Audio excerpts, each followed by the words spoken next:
माता की, भारत माता की, वंदे वंदे।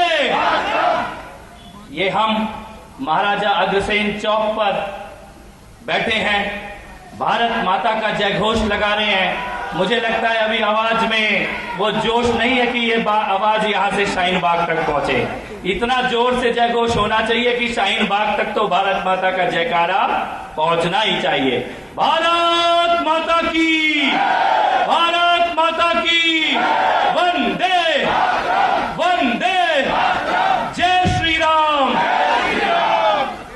मैं सबसे पहले इस बात के लिए आभार व्यक्त करना चाहता हूं, हम सब सौभाग्यशाली हैं।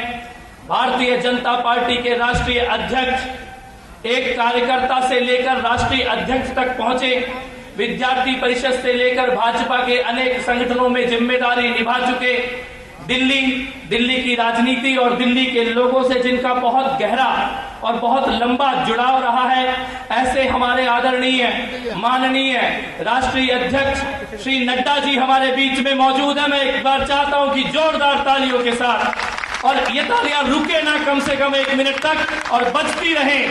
भारतीय जनता पार्टी के राष्ट्रीय अध्यक्ष आदरणीय श्री नड्डा जी मॉडल टाउन विधानसभा में हमारे बीच में मौजूद हैं, और जोरदार स्वागत होना चाहिए कि पता लगे कि मॉडल टाउन के भारतीय जनता पार्टी के कार्यकर्ता और जनता किस प्रकार से स्वागत करते हैं। दिल्ली के लिए एक के बाद एक ऐतिहासिक निर्णय लेने वाले, बरसों से जो दिल्ली की समस्याएं चलती हुई चली आ रही थी उनको जड़ से खत्म करने वाले, अनऑथराइज्ड कॉलोनियों की समस्या का समाधान ढूंढने वाले, 40 लाख लोगों के सर पे लटकती हुई तलवार को हटाने वाले, दिल्ली के 10 लाख व्यापारियों को जो सीलिंग का खतरा होता था उससे मुक्ति दिलाने वाले, दिल्ली की झुग्गी बस्तियों पर ये सपना सच करने वाले कि जहां उनकी झुग्गी होगी वहीं उन्हें पक्का मकान मिलेगा। ऐसे हमारे आदरणीय जिन्होंने अभी 2 दिन पहले महेंद्र एन्क्लेव की जनता के लिए एक ऐतिहासिक निर्णय सुनाया था, ऐसे माननीय श्री हरदीप पुरी जी भी हमारे बीच में मौजूद है। जोरदार तालियों से उनका स्वागत होना चाहिए।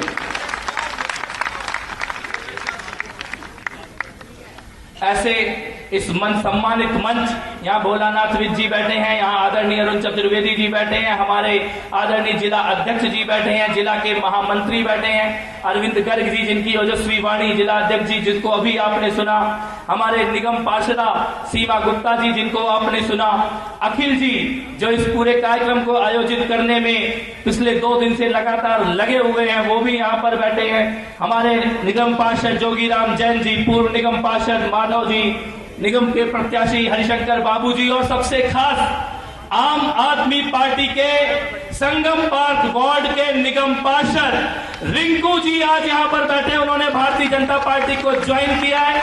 जोरदार तालियों के साथ उनका स्वागत होना चाहिए। मॉडल टाउन विधानसभा में 3 वार्ड है, 3 में से 2 वार्ड पहले से भारतीय जनता पार्टी के पास थे, तीसरा वार्ड था संगम पार्क वार्ड जहां पे आम आदमी पार्टी के निगम पार्षद जीते थे, और आज उन्होंने देश के साथ चलने का निर्णय लिया है, आज उन्होंने धर्म के साथ चलने का निर्णय लिया है, और यहाँ के विधायक की निकम्मेपन के कारण, भ्रष्टाचार के कारण, और जिस प्रकार उन्होंने क्षेत्र में कोई काम नहीं किया, इस प्रकार इन समस्या से परेशान होकर रिंकू माथुर जी ने आज भारतीय जनता पार्टी ज्वाइन की है। मैं चाहता हूं एक बार रिंकू जी दोबारा खड़े होकर जनता का अभिवादन करें।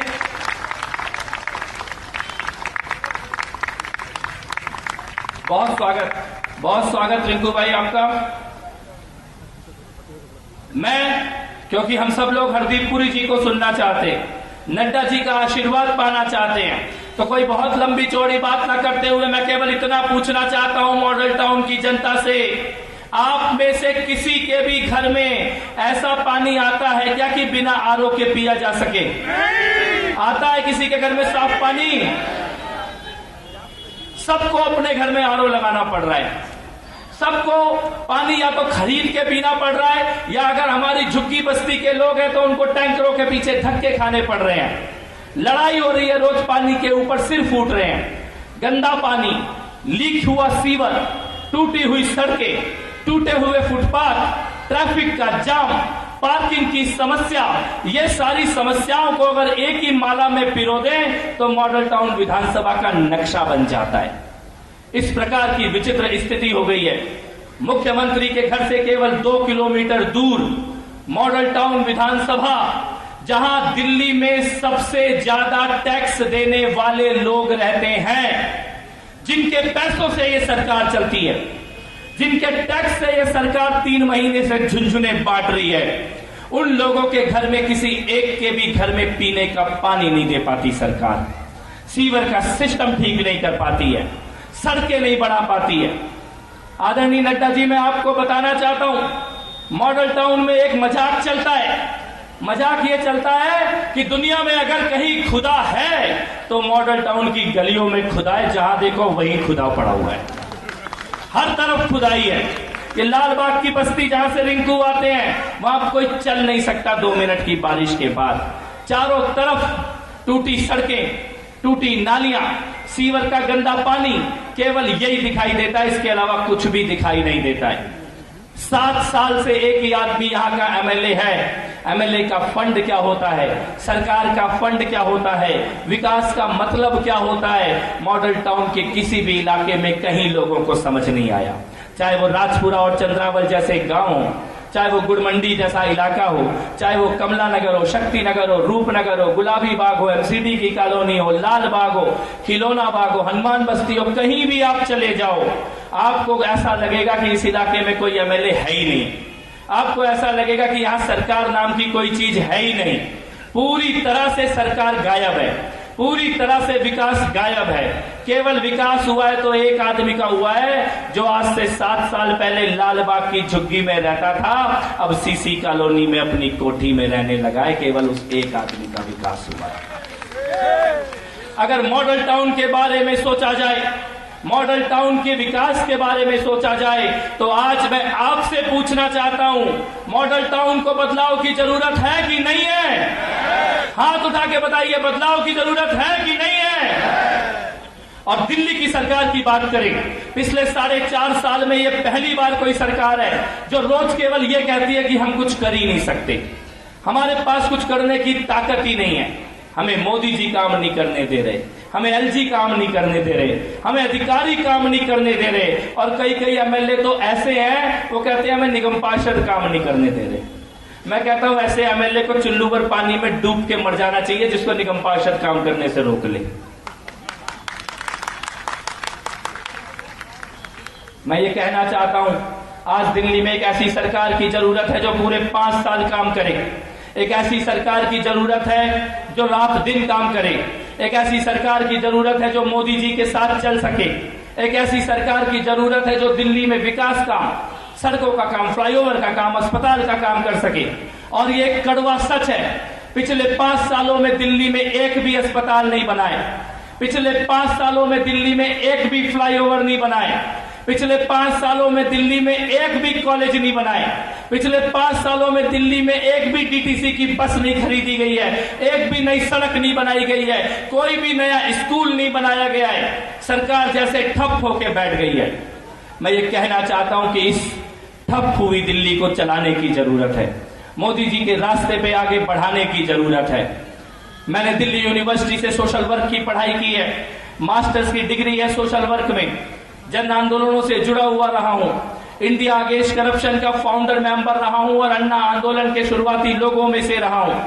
पिछली सरकार में विधायक भी था और मंत्री भी था, और बड़े गर्व के साथ ये बात कह सकता हूं कि 3 साल से उस सरकार के भ्रष्टाचार से लड़ रहा हूं।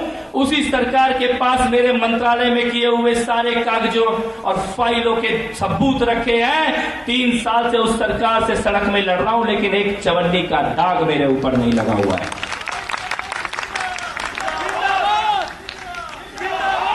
आज यह ऐतिहासिक चुनाव है।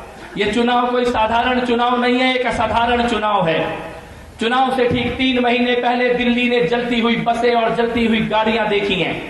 चुनाव से ठीक 3 महीने पहले दिल्ली ने पुलिस वालों पर होते हुए हमले देखे हैं। जामिया मिल्लिया इस्लामिया में जो हुआ, अमानतुल्ला खान जो आम आदमी पार्टी का विधायक है, उसने किस प्रकार का भाषण दिया और उसके बाद कैसे दंगे फैले, वो पूरी दिल्ली ने देखा है। उससे भी ज्यादा शर्मनाक बात तब हुई जब दिल्ली के डिप्टी सीएम मनीष सिसोदिया जली हुई बसों को देखकर ट्वीट करते हैं कि ये आग पुलिस वाले लगा रहे थे। मनीष सिसोदिया दंगाइयों को बचाने की कोशिश कर रहे थे, पुलिस के प्रति नफरत पैदा करने की कोशिश कर रहे थे, और उसका ये अंजाम था कि अगले दिन सीमापुरी में वीर बहादुर आईपीएस ऑफिसर राजवीर के ऊपर बांग्लादेशी घुसपैठियों ने पत्थरों से हमला किया। आज भी उनके घाव पूरी तरह भरे नहीं है, ये हमारी दिल्ली ने देखा है। लेकिन इससे ज्यादा शर्मनाक बात आपको बताना चाहता हूं, सीलमपुर के दंगों में जिस आदमी के नाम पर एफआईआर दर्ज है उसका नाम है अब्दुल रहमान।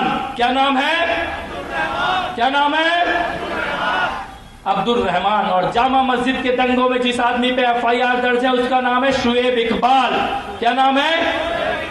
सीलमपुर में एफआईआर दर्ज है अब्दुल रहमान के नाम पर, और जामा मस्जिद के दंगे में एफआईआर दर्ज है शुएब इकबाल के नाम पर। सबसे शर्मनाक और कड़वा सच ये है कि अब्दुल रहमान को भी आम आदमी पार्टी ने टिकट दिया है और शुएब इकबाल को भी आम आदमी पार्टी ने टिकट दिया है। खुलेआम कहा जा रहा है कि इनकी बसें जलाओ, इनकी गाड़ियां जलाओ, इनके बच्चे स्कूल जा रहे हो तो उस बस पे पत्थर मारो, इनको बचाने के लिए पुलिस आए तो पुलिस को मारो, और जो आग लगाएगा उसको आम आदमी पार्टी टिकट देगी, जो आग लगाएगा उसको आम आदमी पार्टी 5-5 लाख रुपए के इनाम बांटेगी। ये इस दिल्ली के अंदर हो रहा है, चुनाव से ठीक 3 महीने पहले हो रहा है। भारतीय जनता पार्टी किस मुद्दे पे चुनाव लड़ रही थी? गंदे पानी के ऊपर हमने आंदोलन किया हुआ था, पॉल्यूशन के ऊपर सड़कों पे उतरे हुए थे, डीटीसी की बस क्यों नहीं खरीदी है इसके ऊपर हम लोग प्रदर्शन कर रहे थे, धरने कर रहे थे। हम लोगों को पता था कि सरकार ने कोई काम नहीं किया और जनता इनसे नाराज है। लेकिन उसी बीच में मनीष सिसोदिया ने बयान दिया कि हम शाहीन बाग के साथ खड़े हैं। मुझे यह लगता है कि इस चुनाव में हिंदू और मुसलमान की राजनीति करने की कोई गंदी कोशिश किसी ने की है तो आम आदमी पार्टी ने की है। अमारतुल्ला खान को टिकट देकर, अब्दुल रहमान को टिकट देकर, शुएब इकबाल को टिकट देकर, दंगाइयों को 5-5 लाख रुपए का इनाम देकर, मनीष सिसोदिया ने यह बयान देकर कि वो शाहीन बाग के साथ खड़े हैं। मुस्लिम वोट बैंक की गंदी राजनीति के बीच दिल्ली का यह चुनाव हो रहा है। मैं केवल इतना कहना चाहता हूं, 8 तारीख को आपके वोटों से यह डिसाइड होगा कि इस देश में, इस दिल्ली में वोट बैंक की राजनीति चलेगी कि विकास की राजनीति चलेगी। 8 तारीख को आपके वोट से यह डिसाइड होगा कि 2 पार्टियां कांग्रेस और आम आदमी पार्टी केवल 20% लोगों के लिए लड़ती रहेंगी तो उनको वोट मिलता है, या जो भारतीय जनता पार्टी 100% लोगों के लिए काम करती है उसको वोट मिलता है। या आपके वोट से डिसाइड होगा 8 तारीख को। मैं केवल एक एग्जाम्पल देना चाहता हूं, दिल्ली को मोदी जी के साथ चलने की जरूरत क्यों है। उन्होंने गुजरात को बदल के दिखाया है, उन्होंने बनारस को बदल के दिखाया है, और मुझे ऐसा लगता है कि वो आदमी जब जब दुनिया के दूसरे देशों से होकर दिल्ली के एयरपोर्ट पे लैंड करते होंगे तब तक उनके मन में ये कसक होती होगी कि काश मैं अपने देश की राजधानी को भी सुंदर बना पाऊं, काश इस देश की राजधानी में भी एक ऐसी सरकार हो जो मेरे साथ मिलके चल सके। ये सुनहरा अवसर, ये गोल्डन अपॉर्चुनिटी आज आपके हाथ में है। 8 तारीख को आपके वोट से डिसाइड होगा कि दिल्ली में कैसी सरकार आनी है। मैं केवल ये निवेदन करता हूं हाथ जोड़ के, 8 तारीख को वोट जरूर दीजिएगा। ईवीएम में 3रे नंबर पर कमल का निशान है, भारतीय जनता पार्टी का निशान है।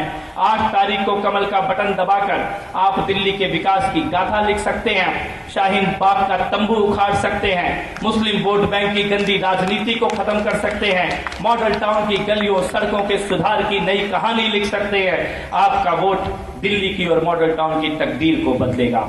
एक बार हाथ उठाकर नड्डा जी को यह भरोसा दे दे कि 8 तारीख को भारतीय जनता पार्टी को जो जो लोग कमल का बटन दबा के वोट देंगे, एक बार हाथ उठाकर आगे पीछे जितने लोग हैं वो ये भरोसा दे दे और जोरदार नारा, भारत माता की, भारत माता की। अंत में केवल एक नारा लगाऊंगा, मोदी है तो, मोदी है तो, और दिल्ली में भी मुमकिन है। मोदी है तो, मोदी है तो, दिल्ली में भी, दिल्ली में भी। बहुत बहुत धन्यवाद, थैंक यू, जय। धन्यवाद कपिल मिश्रा जी। मित्रों, आज की सभा को संबोधित जिनका मार्गदर्शन हमें सुनना था वो हमारे बीच उपस्थित हुए ऐसे हमारे राष्ट्रीय अध्यक्ष आदरणीय जगत प्रकाश नड्डा जी, जिन्होंने 22 से अधिक विधानसभाओं में बैठकें ली और 35 से अधिक विधानसभाओं में आपने जनसभाओं को संबोधित किया। लेकिन कल रात में महसूस कर रहा था इस बात को कि जब आप सदर विधानसभा और चांदनी चौक विधानसभा में कार्यकर्ताओं से रात को मिलने के लिए 11 बजे आए और 1 बजे तक तो हमारे साथ ही थे, 4 विधानसभाओं में आप गए। ऐसा हमारा देश का नेतृत्व है, ऐसी हमारी पार्टी का नेतृत्व है कि जो अपने कार्यकर्ता से, मैं कल किसी को ये बात कह रहा था कि आज कोई मिलने दिल्ली के मुख्यमंत्री से, उसका विधायक भी, काउंसलर भी यहां बैठे, इसीलिए वो इस दल में आए हैं कि हमारे राष्ट्रीय अध्यक्ष जगत प्रकाश नड्डा जी के हृदय में हमेशा कार्यकर्ता के लिए दर्द रहता है।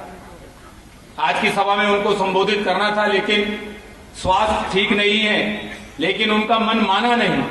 मेरे ही जिले की दोनों विधानसभाओं में, आज मॉडल टाउन विधानसभा और इसके बाद चांदनी चौक विधानसभा है, उन्होंने कहा मैं सभा में जरूर जाऊंगा, पर सभा को संबोधित जो करेंगे वो हरदीप पुरी जी करेंगे, हमारे नागरिक उड्डयन एवं शहरी विकास मंत्री।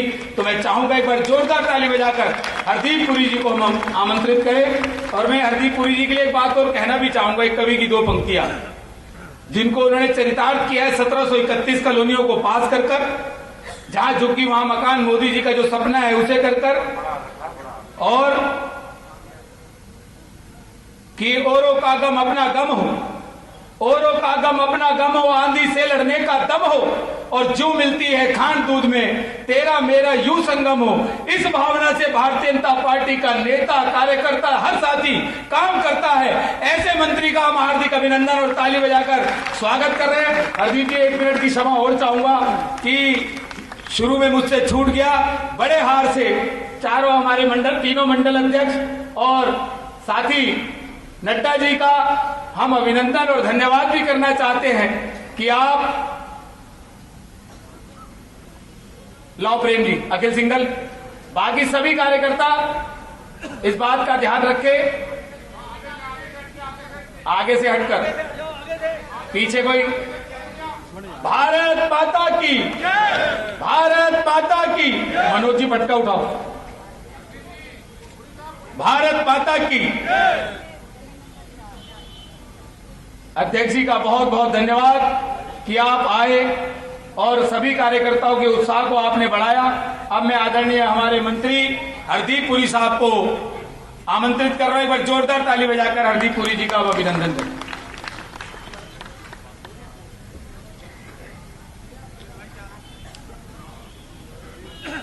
मेरे साथ जरा अपनी आवाज उठा के जोर से कहिएगा, भारत माता की, भारत माता की, भारत माता की।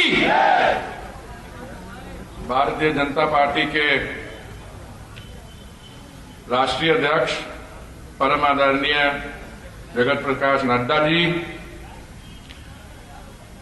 हमारे यहाँ के लोकप्रिय प्रत्याशी श्री कपिल मिश्रा जी, हमारे बीच आज जुड़े रिंकू जी, श्री अरुण चतुर्वेदी जी, श्री अरविंद गर्ग जी, श्री प्रेमचंद गुप्ता जी, श्री भोलानाथ विज जी, श्री विकेश सेठी जी, श्री मुकेश जैन जी, श्री जोगीराम जैन जी, श्रीमती सीमा गुप्ता जी, श्री माधव प्रसाद जी, श्री मनोज शर्मा जी, श्री गुरदीप पुरी जी, श्री अनिल यादव जी, श्री राज खुराना जी, श्री अखिल सिंघल जी, श्री राणा रणधीर सिंह जी, श्री जाजू सेंगर जी, श्री दिलीप सिंह जी, श्री विवेक गर्ग जी और मंत्रिमंडल में मेरी पूर्व कॉलीग श्रीमती कृष्णा राज जी। भाइयों और बहनों, मेरे लिए खास करके बहुत खुशी का ये दिन है।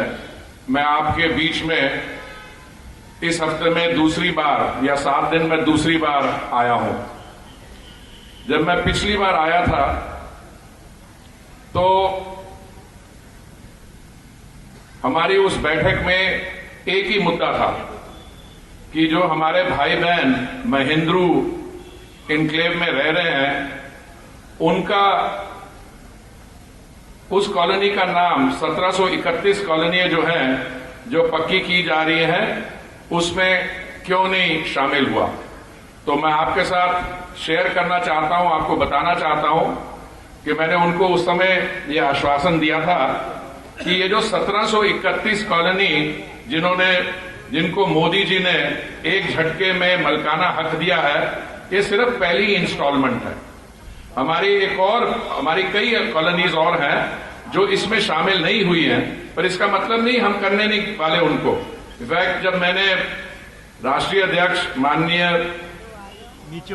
नड्डा जी से ये बात कही और माननीय गृह मंत्री जी से बात कही, तो उन्होंने मुझसे पूछा कि आपने क्या जवाब दिया। मैंने कहा तो ये हम एकदम जल्द में ही इसको शामिल कर लेंगे। तो मुझसे ये क्या कहा गया कि सिर्फ इसको नहीं, बाकी 250 को भी हम कर लेंगे। तो इसलिए ये बस कुछ दिनों की बात है, इस पे भी हम कागजी कार्रवाई पूरी कर देंगे। भाइयों और बहनों, जब पिछले 5 साल का इतिहास लिखा जाएगा, जो केजरीवाल जी जब दिल्ली के मुख्यमंत्री थे, तो मेरे हिसाब से ये जो इतिहास होगा, इसमें झूठे वादे और विकास के कार्य में रुकावट डालने का यह इतिहास होगा। मैं आपको 2-3 पॉइंट बताना चाहता हूं, इन्होंने क्या क्या नहीं किया। 2015 के चुनाव के पहले इन्होंने घोषणा पत्र निकाला था। उसमें उन्होंने बड़े स्पष्ट तरीके से कहा था कि चुनाव के 1 साल बाद ये सब कच्ची कॉलोनियों को पक्का कर देंगे।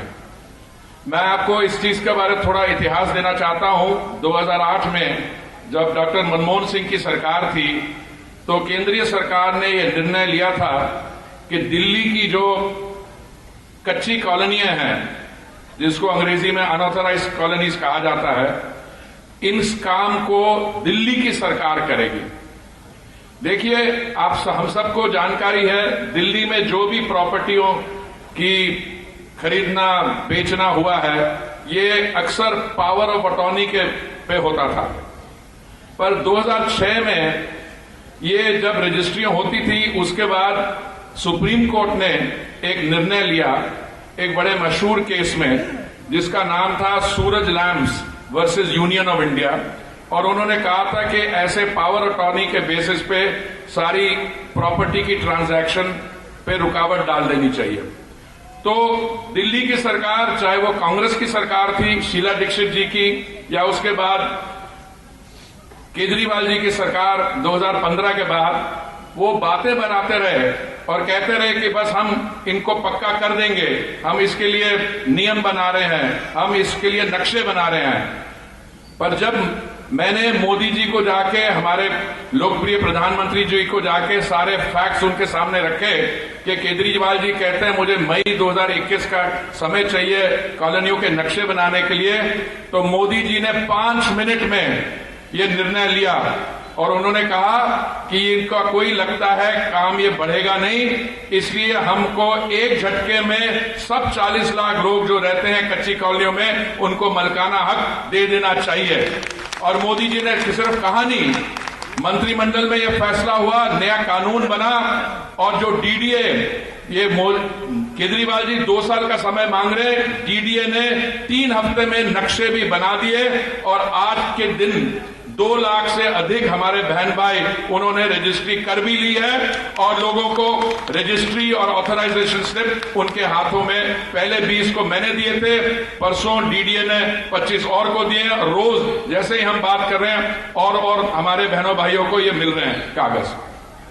40 लाख लोगों को मलकाना हक, एक काम जो 40 साल से रुका हुआ था और 11 साल से इनसे नक्शे नहीं बन रहे थे, मोदी जी ने एक निर्णय के साथ एक झटके में सबको मलकाना हक दिलवा दिया। उसके बाद मोदी जी ने एक और बहुत ही महत्वपूर्ण निर्णय लिया था जब नई नई हमारी सरकार बनी थी 2014 में, तो मोदी जी ने कहा था कि मेरा एक सपना है, संकल्प है कि हर एक भारतीय नागरिक के पास अपना एक पक्का घर होना चाहिए, जिसमें किचन, शौचालय और भी जो सुविधाएं होती हैं परिवार के लिए, गैस सिलेंडर, ये सब उस आवास में मौजूद होनी चाहिए। तो हमने, मेरे मंत्रालय ने जांच की कि कितने आवास बनाने होंगे, और नतीजा ये निकला कि 1 करोड़ से अधिक आवास बनाने की जरूरत होगी। मैं आपको बड़े गर्व से, बड़ी खुशी से बताना चाहता हूं कि दिसंबर के महीने में ये 1 करोड़ का आंकड़ा पार हो गया है, और हमने 1 करोड़ 3 लाख आवास सैंक्शन कर दिए हैं, जिसमें 32 लाख आवास लाभार्थियों को मिल गए हैं, और बाकी 62 लाख में भूमि पूजन के बाद जोरों से काम चल रहा है। 6 से 18 महीने के अंदर वो भी दे दिए जाएंगे।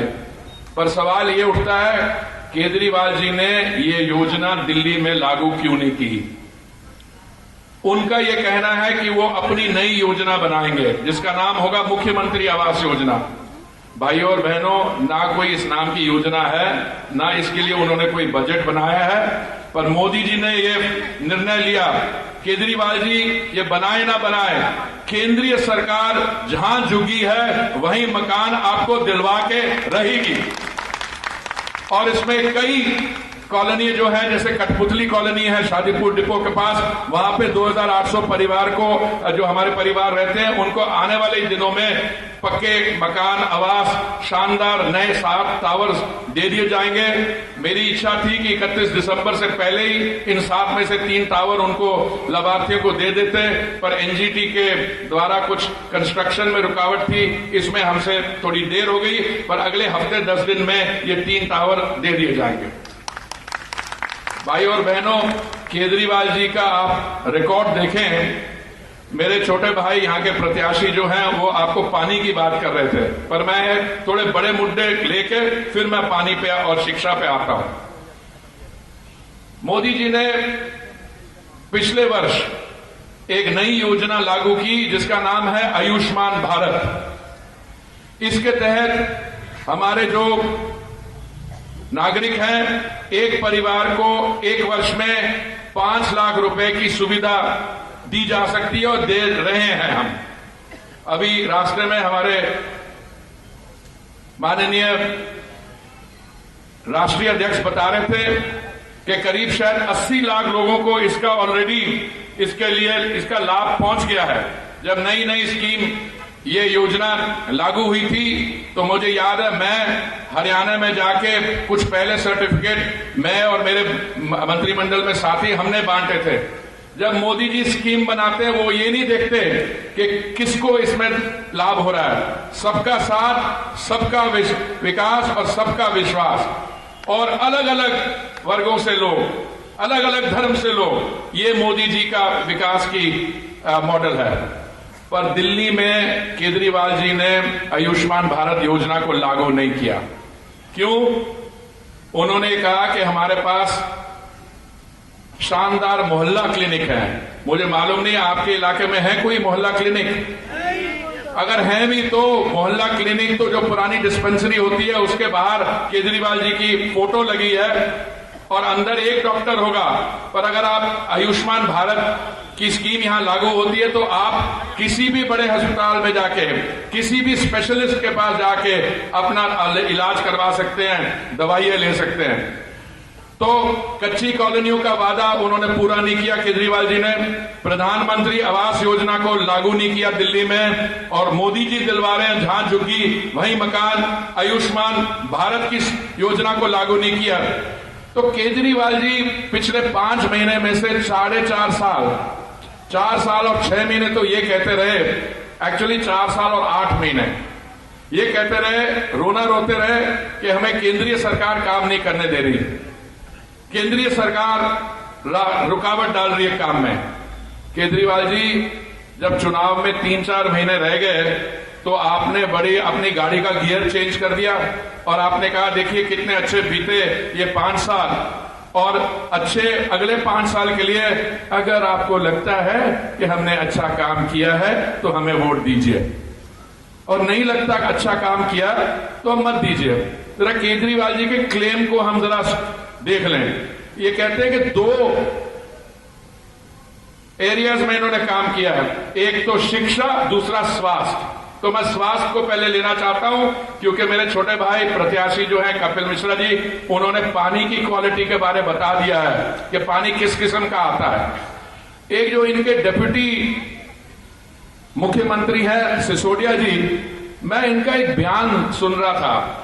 वो एक पत्रकार को कह रहे थे कि ये पानी की गलती नहीं है, अगर एक नल को आप बंद रखें और थोड़ी देर बाद खोलें तो उसमें प्रेशर होता है, इसलिए कचरा बाहर आता है। तो मैंने सोचा शायद ये सिसोदिया जी फिजिक्स के प्रोफेसर है, क्योंकि अगर फिजिक्स के प्रोफेसर हैं तो फिर मैं जांच करवाना चाहता हूं कि कौन सी विश्वविद्यालय में इन्होंने फिजिक्स पढ़ी है। तो बाद में पता लगा ये पत्रकार है, तो ये कोई सीरियस बात नहीं कर रहे थे।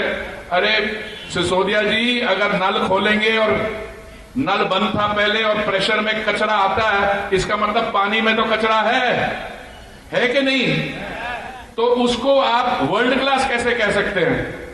उसको आप ये कैसे कह सकते हैं कि मैंने स्वास्थ्य के लिए अच्छा काम किया, जब पानी जो आता है उस कचरे का भरा हुआ है? दूसरा, आपने जो योजना है उसको लागू नहीं किया। दूसरा, कोई नया मेडिकल कॉलेज नहीं खुला। और शिक्षा पर हम आए तो हमारे बच्चों की पास परसेंटेज दिल्ली में 95% के करीब होती थी, वो गिर के 64% तक पहुंच गई।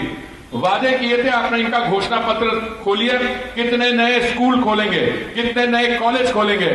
और मैं समझता हूं ये बहुत जरूरी है कि जहां पे आज के ये बैठक हो रही है, महाराजा अग्रसेन चौक, इस खानदान का, इस समुदाय का, इनका जो शिक्षा का कंट्रीब्यूशन है, आप जानते हो इन्होंने कितने कॉलेज खोले हुए हैं। और दूसरी बात उठती है, मैं तो खुद दिल्ली यूनिवर्सिटी का पढ़ा हुआ हूं। मैं 5 साल मैंने एज ए स्टूडेंट यहां स्पेंड किए हैं, 1 साल मैं यूनिवर्सिटी में पढ़ाता भी था। और मैं देख रहा हूं मॉडल टाउन की कितना पोटेंशियल है। पोटेंशियल का मतलब टैक्स कितना यहां से दिया जाता है और उसके हिसाब से यहां पे विकास का काम हुआ है कि नहीं हुआ।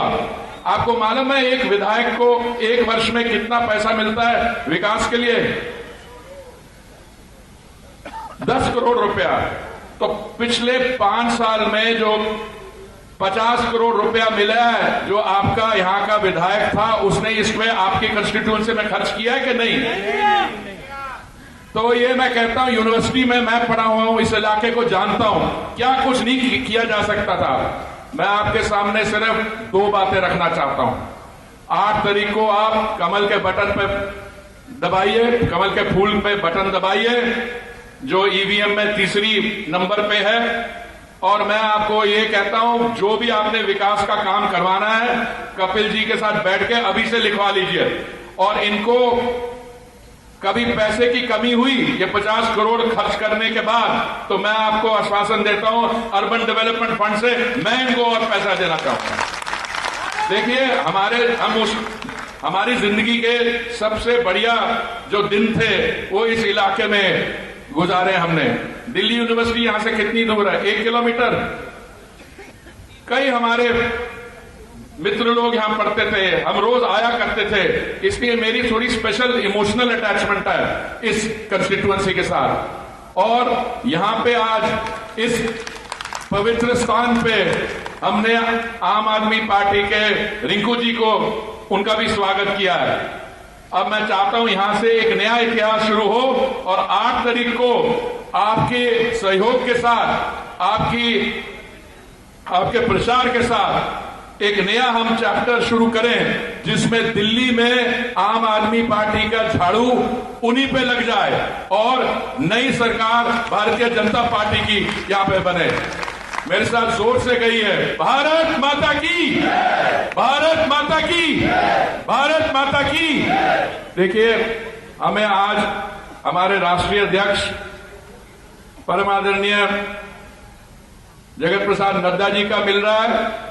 उनकी बहुत इच्छा थी कि आपके सामने आकर वो कुछ ये बातें कहें, पर उन्होंने पिछले हफ्ते 10 दिन में मैं समझता हूं कि सारे जो रिकॉर्ड थे सारे तोड़ दिए हैं। उन्होंने जितनी सभाओं को एड्रेस किया है, उन्होंने लेट आपके साथ बैठे रहे, हमारे साथ बैठे रहे हैं, तो इसलिए मुझे थोड़ा सा मौका मिल गया मैं आपकी अपनी दिल की बातें आपके सामने रख सकूं। पर उनके आशीर्वाद के साथ मुझे मालूम है कि अगर वो अगली बार जब आपके पास आएंगे चुनाव में, हम स्वागत करेंगे कपिल मिश्रा जी का, उस समय वो आपको और भी मार्गदर्शन देंगे, आपके सामने रखेंगे, क्योंकि ये जो 8 तारीख का चुनाव है ये दूसरे किस्म का चुनाव है।